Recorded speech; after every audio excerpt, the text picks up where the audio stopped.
Hey everyone, it's Luke here from LT Gaming and welcome back to all you LT gamers. Today I'm covering the Steam release of Combat Mission Red Thunder. This is the latest in the Combat Mission series to come to Steam, and it's developed by Battlefront and published by Slitherine. We have to shout out Slitherine, always giving us keys, always engaging with us. Even when we were much smaller, we appreciate that a lot.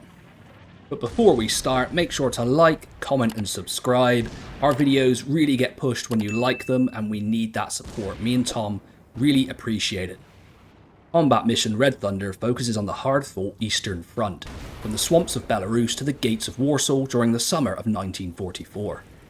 As well as the main game being released, they are also releasing two DLCs, the Red Thunder Battle Pack 1 and the Red Thunder Fire and Rubble. I'm going to touch on this issue right from the start because it is definitely something that came up a lot when I did Combat Mission Battle for Normandy, and that's the price of Slitherine games. These games are extremely expensive when they release, and I get why in today's sale and cut price environment for games, it puts a lot of people off. My only defense of that is really that you get so much content with these games. If you're into them, you could play them virtually indefinitely. There are hundreds of engagements and battles and quick battles and different scenarios you could set up, and a huge amount of campaigns to play. There is a lot of content here, but $58.99 at full price, it's a lot to pay, and I do think it's something to take into consideration. I'm not defending this pricing policy, but I'm not condemning it either. It really is up to your personal taste and your appetite for these games.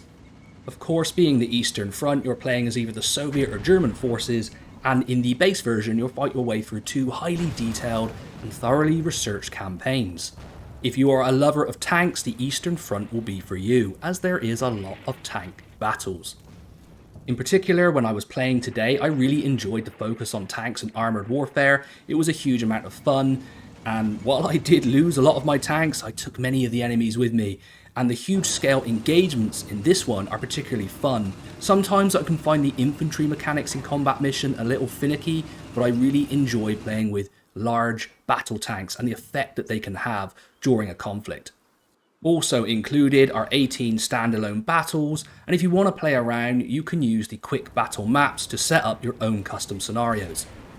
If you decide to go for the DLC or the entire package upon release, you're also going to get a lot more content, and the longevity of any combat mission is extremely good. Like the other games in the series, this is an expansive simulation that models morale, experience and leadership on the battlefield, and also has innovative systems like fog of war, spotting, line of sight, command and control, and objectives. Of course, you can play with the unique hybrid system which these games are famous for, that's either in real time or the WeGo turn-based play. I do know there's a lot of hardcore players out there who prefer the WeGo system. Personally, I play mostly in real time. That can also be very difficult as well.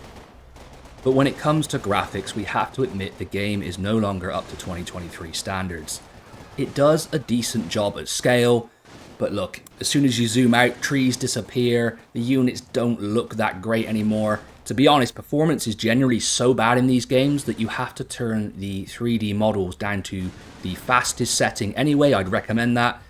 So look, graphics and performance are certainly not up to scale, and I've seen a lot of comments and feedback on my Combat Mission Normandy video where people confirmed this. They said that the performance wasn't working for them, the FPS is very poor. There are some fixes to this that you can do. I looked up a couple of guides and it did help me improve the performance, and I have to say, so far in Red Thunder, my frames per second has been pretty good overall compared to other games in the series.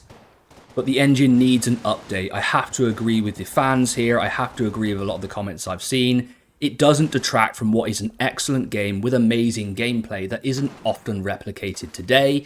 So you have to balance that out in your decision to purchase this title.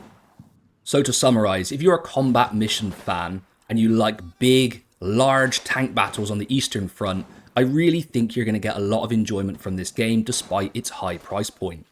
If you're new to the Combat Mission series but want to jump in, then you're going to have to weigh up what theatre of war is right for you. Normandy is a very good game also, so you might start there, but I have enjoyed the massive focus on tank battles in Red Thunder. So to summarise, I probably gave Combat Mission Normandy a bit of a pass on its graphics and its outdated engine. This time I'm being a little bit more critical. But overall, I still have to say these are excellent games with hundreds of hours of gameplay. And I cannot deny I've had an absolute blast playing Red Thunder this week. Some of the tank battles have really got me into larger scale engagements. Overall, Combat Mission Red Thunder is a recommendation from me, but you're going to have to balance that with its high price point. So there we go guys, another Combat Mission game coming to Steam. I'm always happy to see that. Make sure to like, comment and subscribe, and as always, I'll catch you on the next one.